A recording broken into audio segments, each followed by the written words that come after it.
నేను చాలాసార్లు చెప్పా, సినిమాలలో మంచిని గ్రహించడం పబ్లిక్ చేయరేమో కానీ చెడుని బాగా గ్రహిస్తారు. సినిమాలు చూసిన తర్వాతనే సిగరెట్లు తాగడం, మందు తాగడం యువతరం తప్పులేదని ఫీల్ అవుతున్నారు. అట్లాగే దొంగతనాలు చేయడం తప్పులేదు, గ్యాంగ్స్టర్స్ అవ్వడం తప్పులేదు, ఏదో పనులు చేయడం తప్పులేదు అన్నటువంటిది నాయకులు ఫీల్ అవుతున్నారు.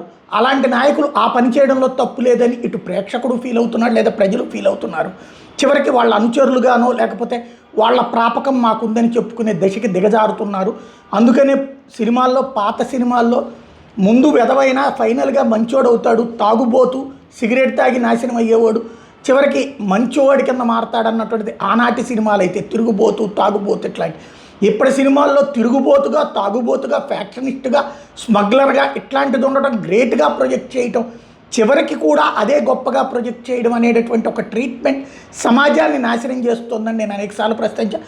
పుష్ప సినిమా అప్పుడు కూడా ప్రస్తావించాను. ఇప్పుడు ఆ పుష్ప సినిమాకి సంబంధించినటువంటి చూడండి, ఇది నిజ జీవితంలో ఇప్పుడు పుష్ప తరహాలోనే పట్టుబడ్డటువంటిది. విజయవాడ పోలీసులు తాజాగా పట్టుకున్నటువంటి విజువల్స్ అనమాట. ఏంటయ్యా అంటే ఏదైతే ఒక లారీలో చూస్తే ఇలాగ దొంగ సిస్టమ్స్ని ఏర్పాటు చేసుకోవడం. కాబట్టి సమాజంలో చెడగొట్టడం చాలా సులభం, మంచి చేయడమే కష్టం.